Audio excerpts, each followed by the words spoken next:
드디어 공개된 여러 가지 비밀 외교 문서 여기서 끝이 아닙니다. 임수경 씨가 평양에 가서 만났던 김일성이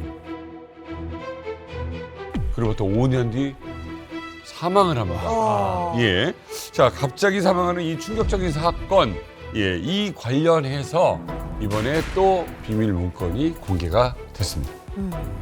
이야.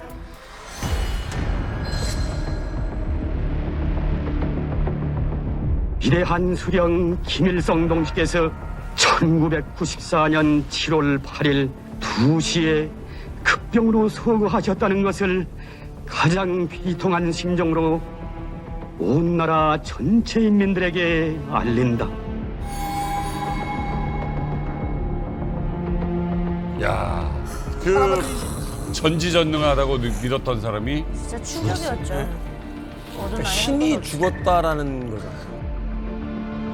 어머니 수령님을 존중이 않지 않은 영구처가 서서히 영웅의 거리에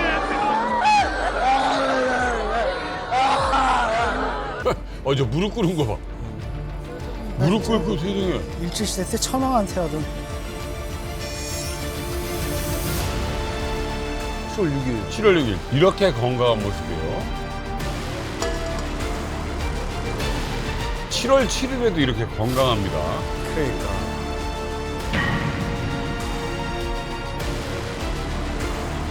진짜 우와. 이틀 만에. 자, 7월 8일 이틀 만에 갑자기 사망입니다.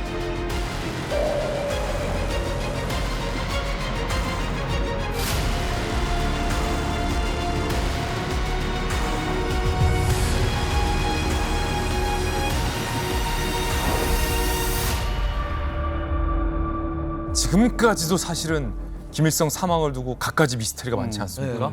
그래서 지금부터는 이만갑에서 김일성 사망과 관련된 비밀 외교 문건 다 공개할 텐데 아직도 기억나요? 1994년 7월 9일 12시 갑작스런 김일성 사망 발표가 북한 매체로부터 나왔죠. 그런데 실제 사망한 날은 그거보다 하루 전인 7월 8일 새벽 2시 평양 북도 묘향산 별장에서 급성 심장병으로 사망을 한 것이 드러난 거죠. 그런데 아무도 예상 못한 사망이었다. 너무나도 갑작스런 죽음이었다. 라는 점에서 우리뿐 아니라 사실은 전 세계가 다 충격에 빠졌고요. 그런데 그도 그럴 것이 보세요. 사망하고 나서 사망한 시점으로부터 8시간 뒤에 북한이 어떤 반응을 보였냐면 그러니까 7월 8일 오전 10시 판문점에서 예정대로 남북 정상회담을 위한 남북 간 실무자 접촉이 열렸습니다. 사망하고 8시간이 뒤인데요. 아무런 내색도 없이요. 그리고 같은 날 오후 4시 반 사망한 이후에요. 스위스 제네바에서는 미국과 북한 간의 고위급 회담도 예정대로 진행됐는데 평양 본국에서 무슨 소요 사태나 김일성 사망과 관련된 일절 언급이나 내색이 없었다는 거예요. 2시에 사망했는데. 네. 그 시점은 이미 죽은 다음이잖아요. 다음이죠. 그리고 밤 9시 방송에서는 김일성이 모로코 국왕에게 생일 축전을 보냈다라는 보도까지 북한이 내보내요. 밤 9시에. 그런데 갑자기 그 밤이 지나고 다음 날 12시에 김일성이 사망했다는 입장을 갑자기 북한이 밝힌 거니 워낙 사람들이 사실 믿지 않았었어요. 말이 안 된다. 제일 당혹스러운 건 모로코 국왕. 죽은 사람한테 받은 거죠, 지금. 저는 죽은 죽은 사람한테 받은 거예요, 죽은 사람한테 받은 거야? 얼마나 공포에 떨었겠어. 모로코 국왕은 앞장쓰고 있다가 수신이 갔대. 수신이지 본인이 되신 거예요. 정말 그때가 지금도 생생한 것 같아요. 정말 전국이 그러니까 북한에서는 수령님을 그냥 뭐 어떻게 표현하냐면 우리 수령님은 하늘이 내신 분이다. 하늘이 내신 분 우리 수령님 이렇게 노래를 항상 불러왔거든요. 그렇게 그 수령님 하게 되면 하늘 같은 위인이고 정말 신 같은 존재인데 정말 그 수령님이 돌아가셨으니까 정말 하늘이 낸 위인이 맞구나. 왜냐면 수령님이 돌아가시고 나서요 한 일주일인가 열흘 연속으로 비가 내렸거든요. 그래서 소도 울고 개도 울고 하늘도 울고 땅도 울고 산천초목도 그냥 통곡을 하면서 슬퍼가지고 슬픔에 잠겨있다 온 나라가. 개도 울고. 다 울었어. 개나 소나 다 울었잖아. 울잖아요. 새도 울고. 새도 울고. 예. 이거를 천재지변인데 북한은 이걸 갖다 딱 역이용하는 거예요. 봐라. 하늘도 슬퍼가지고 지금 계속 울고 있지 않느냐. 우리 수령님은 이것만 봐도 하늘이 된 위인이다. 그래서 정말 우리는 믿었었어요. 근데 그때 정말 비가 촤락촤락 내렸거든요. 엄청 왔어요. 그래서 이제 저희 같은 경우에는 대학생들인데 이제 꽃다발을 해가지고 이 꽃바구니라고 하나 뭐 이런 거를 해가지고 지금 올라갔습니다 만수대동상에. 근데 비가 너무 그 소나기 같은 비가 이제 쏟아져 내렸으니까 얼음장마비니까. 우리가 비옷을 벗어가지고 또 우산을 이렇게 또 막아가지고 이 꽃다발을 이렇게 족치지 않게끔 그렇게 했단 말이죠. 근데 사실은 무슨 충성심에 의해서 한 게 아니라 그 꽃다발을 정말 돈 주고 산 건데 이게 쩌락쩌락 내리는 비에 꽃이 이제 다 날아가게 되면 큰일이거든요. 예, 그래서 사실 이렇게 쓰였는데 그게 아주 반영이 돼가지고 참 훌륭한 대학생들입니다. 김정일 다 해가지고 침틀지시가 나왔습니다. 근데 그때 당시 이제 자강도 같은 경우는 저희는 이제 위수구역에 살다 보니까 특수부대 지역이어서 산골짜기에 있었어요 부대가. 근데 동상으로 가야 된대요. 그래서 어머니가 나오라 하면서 저한테 괜히 짜증을 내시는 거예요. 강도에 그래서 손을 잡아 끌고 4시간 5시간 걸어가니까 이제 탁 김일성이 그 베어 매철리길 걷는다고 하는 그 13살 때 동상이 있어요. 그 앞에 가니까 아비규환이에요. 막 그 옆에다 서생차를 줄로 때려 세워놓고 기절하는 사람 한쪽으로 빼면서 그러면서 세상에 뭐 이러면서 막 난리가 난 거예요. 이제 그 빗바닥에 사람이 실어졌는데 앞에 안 보일 정도요. 그래서 엄마가 우니까 우리 오빠도 엎드리고 나도 엎드리고. 근데 저도 막 따라 울었거든요. 그래서 왜 그러냐 하니까 우리 어머니가 하는 말이 할아버지 대원씨님께서 이제 용용 눈을 감으셔서 이제 못 뜬다는 거예요. 그 어린 마음에도 너무 하늘이 무너지는 것 같고 그때 제가 본 북한 주민들은 따라 죽으라면 죽을 마음이 있어 보이는 듯하게 그 정도로 진심이었어요. 근데 진짜 그때 죽었어요. 충격받아가지고 수령님이 돌아가셨다는 그 뉴스를 접하고요. 사람들이 죽었어요. 심장마비로. 그래서 그때 그 심장마비로 죽은 사람들 그 다 애국자 칭호받고. 아이고야. 웃으면 안 되는데. 아니 근데 이제 김일성의 사망 소식이 북한에서 가져왔을 그 충격이라는 건 사실 우리가 상상하기 쉽지 않아요. 왜냐면 북한에서 처음 겪는 일이었을 테고 이 김일성이라는 절대적인 존재의 사망 이후의 시나리오를 사실은 일반인들은 생각해 본 적이 없을 테니까 얼마나 충격했을지 아는데 남한도 사실 그에 못지않은 충격은 충격이었어요. 김일성의 사망 소식이 전해졌을 때 호해 단숨에 퍼지면서 TV 방송, 신문사에 호해들이 이제 뿌려졌고 이 영향이 전쟁으로 갈 거냐 아니면 통일로 갈 거냐 극단적인 어떤 상황들을 이제 생각을 하면서 굉장히 힘들어했는데 어떻습니까? 그 당시의 기억들. 당시에는 제가 국정원 전신인 안기부에서 모든 언론에 북한 관련한 뉴스를 서비스할 때요. 저도 그때 직장 2년 차니까 북한 관련한 이런 동향들을 제가 담당을 해야 되는 입장이에요. 그러니까 왕래 발차기라 그래서 제일 막내가 김일성, 김정일 뭐 이런 사람들의 동향을 거의 머릿속에 넣고 있어야 돼요. 그래서 그날은 토요일이었거든요. 결혼을 한 지 이제 몇 달 안 돼서 친구들을 다 집에 이제 휴가를 내서 불러서 집들이를 하려고 음식을 잔뜩 이제 집사람이 했는데 갑자기 12시 뉴스에 김일성 사망 소식이 나와서 1시에 친구들이 오기로 했는데 그대로 납득고 가가지고 제가 3일 동안 집에 못 들어온 기억이 나요. 김일성이 7월 8일에 사망했잖아요. 근데 이게 좀 충격적이라고 해야 될까 아니면 허탈하다고 해야 될까. 그로부터 17일 뒤에 바로 7월 25일 날 그 역사적인 남북한 정상회담이 예정되어 있었거든요. 그게 막 준비가 진행 중이었습니다. 그런데 17일을 앞두고 갑자기 김일성이 이제 사망해버린 거예요. 오전의 상황을 보게 되면 위기가 있었죠. 북핵 위기라는 게 있어가지고 NPT 탈퇴안이 많이 이게 이제 일단락되고 거기서 더 나가가지고 사상 처음으로 두 정상이 만나기로 하고 거기에 대한 기대감 같은 거 굉장히 부풀어 있는 상태였거든요. 그럼요. 그랬는데 갑자기 사망이 딱 되니까 그럼 이거 어떻게 되는 거지? 그래서 또 우리 군에서는 또 돌발 사태가 발생한 거 아니겠습니까? 그러니까 여기선 또 뭐 하냐면 어차피 비상사태를 때려야 되는 거예요. 비상사태를 때려가지고 그러면 이제 군사적 긴장감이 더 고조가 되는 거죠. 그래서 단 하루 만에 그냥 분위기가 싹 돌변해버렸죠. 야, 사망사고 발표가 막 나잖아요.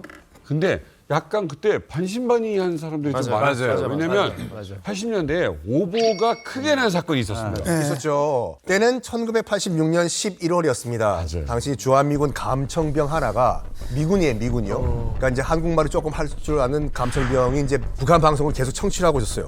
근데 임은 가시고라는 멘트와 무거운 분위기의 음악이 흘렀다고 해요. This is 장성고.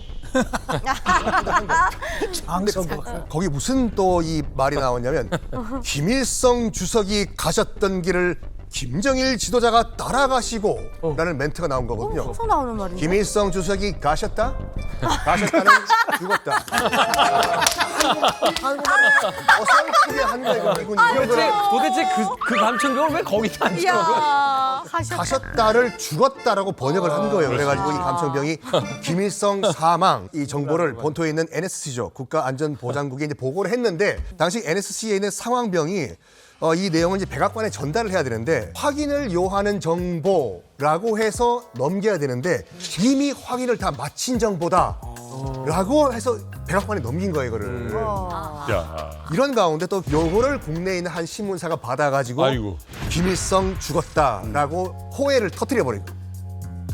근데 이틀 후에 김일성은 멀쩡하게 평양공항을 방문한 몽골 외교사전단과 만나서 살아있는 것을 보여주는데 그러니까 1994년도 이 김일성 사망 소식이 나왔을 때 에이 86년도 같이 주석이 가셨다 오보 사건으로 착각을 한 거예요. 근데 아까 그 일간지가 너무 자세하게 썼네요. 지금 화면 다시 보면 김일성 이제 총 맞아 피살이라면서 그 밑에 군부 중심으로 심각한 권력 투쟁이 지금 진행 중이다. 너무 자세하게 썼네요. 좋았기 때문에 특히 남북 정상회담을 앞두고 있다가 갑자기 이렇게 사망하니까 이걸 둘러싸고 이제 음모론이 나왔습니다. 그중에 대표적인 게 김정일이 그때 이미 20년을 후계 수업을 받았던 거예요. 네.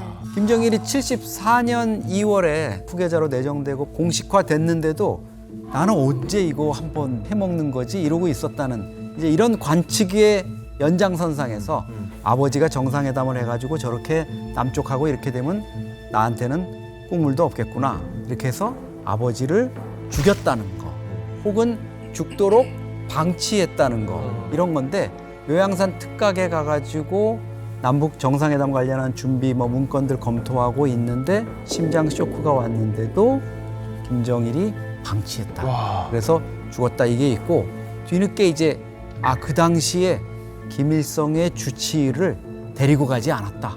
뭐 휴가를 보냈다. 이유 이상하네. 이런 얘기도 나왔었고요. 결국은 응급조치를 못해서 사망했다. 뭐 이런 얘기까지 나왔었어요. 확실히 남조선 동무들이 드라마는 잘 씁니다. 아니 그럴싸하긴 한데 이게 말이 됩니까? 우리 할아버지 가서 왜 그런 짓을 합니까? 아니 이 김정은이처럼 뭐 후계자가 갑작스럽게 뭐 정해진 것도 아니고 무려 후계자 수업 그 20년이나 이제 준비를 했는데 의심받을 텐데 누가 그런 짓을 합니까? 말이 안 됩니다. 근데 이게 유명하긴 유명한 근거가 있나 봐요. 북한 안에서도 우리끼리 수근수근했거든요. 김정일이 이제 수령님한테 전화를 했대요. 그래서 수령님 전화를 받았대요. 근데 막 그 이제 남북 정상회담 관련돼서 뭐 얘기를 하다가 이제 아버지 손 떼세요 뭐 이렇게 얘기를 했대요. 그래서 김일성이 전화를 받다가 이렇게 딱 뒷목 잡고 뒤로 넘어갔다고 우리 북한 주민들도 그렇게 얘기를 했어요. 그거는 또 너무 아침 드라마를 많이 본 게 아니야. 뒷목 잡고 넘어가는 거. 뒷목 잡고 딱 이렇게 해서 넘어갔다고. 저도 뭐 김일성의 사망과 관련해서 제가 들은 바로는 저희 아버지도 여기 일호일부에 있었으니까 저희 아버지도 여기 같이 따라갔었거든요. 항상 뭐 같이. 갔다고요, 묘양산에? 같이 따라가죠. 그러니까 김일성이 이제 83년인가 그때부터 김정일이한테 거의 모든 그런 권력을 다 넘겨주고 이때부터 계속 전국을 돌아다니면서 이제 놀고막이 쉬는 그런 상태였습니다. 근데 이제 7월 5일, 7월 6일 이때 회의를 진행하지 않았습니까? 그 이후부터 담배를 굉장히 엄청 많이 피웠대요. 원래 김종일이가 그 주치의사들 보고 무조건 통제하라. 그래서 이제 담배를 쭉 피우고 풀 때마다 한두 대씩 허위병들이 다 줬다고 하더라고요. 근데 이 사람 이때는 계속 담배 달라고 했는데 안 주게 되면 빨리 담배 내놓으라고 하면서 그렇게 담배를 많이 피웠다고 합니다. 그러니까 무엇인가 속상한 일이 계속 스트레스가 굉장히 많았었던 것만은 사실인 것 같습니다. 자, 어찌됐건 그러니까 지금까지 우리가 이야기한 이 김일성 사망을 둘러싼 논란들이 이번에 공개된 외교 문서 안에 담겨져 있는 겁니까? 그렇습니다. 불가리아 대사관에서 입수해가지고 서울에 보고한 문건에 그 내용이 담겨 있고 이게 이번에 공개가 됐습니다. 불가리아. 예, 여기에 보면 김정일과의 심한 의견 충돌로 인하여 흥분 상태에서 수면 중 심장마비를 일으켰을 가능성이 높다 이렇게 언급을 했거든요. 근데 이게 중국이라든가 뭐 다른 베트남, 북한과 친했던 이런 국가들보다 더 사실 불가리아가 주목받는 이유가 있습니다. 왜요?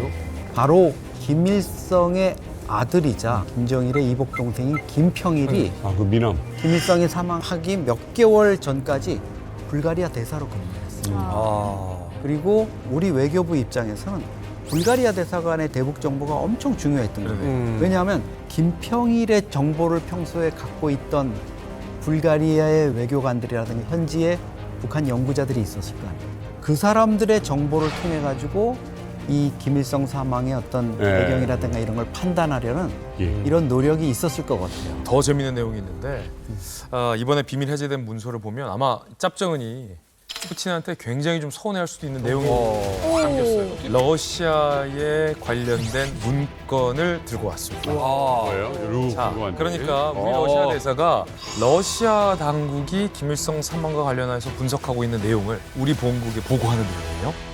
러시아에 관련된 문건을 들고 왔습니다. 뭐예요? 자, 그러니까 우리 러시아 대사가 러시아 당국이 김일성 사망과 관련해서 분석하고 있는 내용을 우리 본국에 보고하는 내용이에요. 김정일이 권력을 이어받기는 어려울 것이다. 교활함으로 치자면 결코 그의 아버지에 뒤지지 않아. 김정일 그가 음모를 꾸밀 수도 있겠으나 그는 그의 아버지가 갖고 있는 정치적 수완을 결여하고 있다.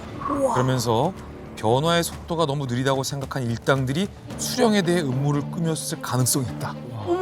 라고 러시아가 분석하고 있다는 내용을 당시 이제 우리나라 러시아 대사가 본국에 보고한 거예요. 너무 느리다.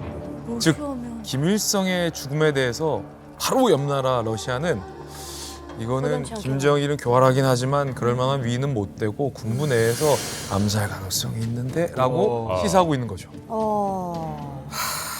내내 그 왜? 푸틴 형님 아주 실망입니다.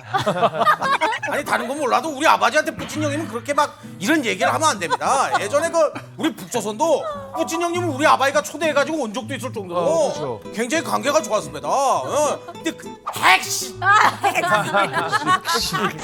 아이 뭐시라요. 이때는 푸틴이 등장을 하지도 않았을 때예요. 이때는 보리스 옐친이라고 이제 술 굉장히 좋아하는 러시아 대통령. 러시아의 불곰이라고 하는. 아니 근데 이때 그 보리스 옐친이 이제 그 집권을 한 다음에 굉장히 친미적인 정책을 펼쳐요. 갑자기 미국식 자본주의를 받아들여가지고 이게 러시아 경제가 막말로 진짜 구석기 시대로 돌아가 버리거든요. 돌아가 이제 러시아 경제 폭망해 버려요. 그리고 이제 그 당시 이제 우리나라와 손잡기 위해 가지고 옐친 대통령이 당시 YS 김영삼 대통령한테 뭘 넘겼냐면 소련 시대 때 만들어졌던 외교 기밀 문서를 다 넘겨요. 그 중에 하나가 뭐냐면 6.25 전쟁은 김일성이 남침을 한 거다라는 소련 측의 비밀 자료까지 YS에게 넘겨버리거든요. 이때 북한의 배신감은 이마저마하게 그때 옐친이 뭐 했냐면은 야 우리 구소련 당시에 빌려줬던 빚 지금 당장 갚아. 현찰로. 10억 루블? 그래가지고 고난의 행군이 북한에서 시작된 여러 가지 이유 중에 결정적인 게 옐친이 돈 다 갚으라고 현찰로 이 분석도 있거든요. 그러니까 당시에 러시아가 이제 북한을 분석하는 그 관점은 굉장히 부정적일 수밖에 없어요. 근데 어찌됐건 이 북한은 워낙에 폐쇄적이고 이제 은둔과 비밀의 나라니까 그 음모가 계속해서 더해지고 있는 게 아닌가 하는 생각이 들어요. 그래서 이 러시아처럼 김일성의 죽음에 의문을 가졌던 나라가 과연 러시아만 있었을까? 그건 아니었지 않을까 하는 또 생각이 드는데요. 또 나름대로 북한하고 관계를 갖고 있던 인도도 의문을 제기했습니다. 인도가? 김일성의 사망이 북한 내부에 이번에는 권력 투쟁의 결과일 수 있다 이렇게 얘기를 했어요. 김정일을 이제 그 당시 후계자로 기정사실화하면서도 위험하고 괴팍하고 예측 불가능한 인물이다. 결정적인 게 이런 내용이 있습니다. 김정일을 만난 중국 러시아인은 김정일이 고압적이고 고립됐고 아첨꾼에 둘러싸여서 꼬냑과 정확한데? 던일 담배 맞네. 그리고 미녀들을 탐닉하고 있고 너무 정확한데? 군조 뭐 이런 얘기를 하죠. 인도 대단해. 그래서 이게 외교관을 초청해서 리셉션을 하는데 그걸 또 이렇게 옆에서 몰래카메라로 이렇게 지켜보는 약간 좀 이상한 이런 성향까지도 가지고 있다 이렇게 아주 부정적으로 이거 인도가 아주 그냥 문제가 아주 심각하구만 이거. 아니 뭐 나에 대해서는 대체 뭐라고 썼나 내가 어이가 없을 지경입니다 이거. 이거 안 나가서 우리 람프형 방식대로 내가 인도한테는 관세를 200% 부과하도록 하겠습니다. 무역도 안 하는데 뭘. 인도하고 별로 주고받을 게 없어요. 암살에서는요. 사우디 문건에서도 등장합니다. 지금 제가 이 우리 사우디 대사가 당시 우리 본국에 보낸 문건을 들고 왔는데 김일성의 갑작스러운 죽음에는 파울 플레이, 반칙이라는 거죠. 파울 플레이의 가능성이 있다. 이는 CIA 간부들도 부정하지 않고 있는 사실이다. 김일성이 카터를 만나서 비핵화 선언을 하고 한국과의 정상회담에 순순히 동의하고 급물살을 타는 것에 뭔가 불만을 갖고 있고 반발하고 있는 내부 세력, 특히 일부 어떤 군 내의 강경파들에 의해서 제거된 것이 아니냐라고 사우디 당국은 의심하고 있었다라는, 그러면서 그 뒤에 또 흥미로운 표현이 등장합니다. 사우디가 분석하기에 김일성의 시신을 검시했다는 것, 심장마비에 의한 자연사라에 검시를 굳이 했다는 건 북한과 같은 유교 사회에서는 생각할 수 없는 일이다. 그러니까 뭔가 자기들도 의심스러우니까 검시를 해봤던 건 아니냐, 그 유교 사회에서 라고 사우디 당국은 의심하고 있다는 거죠.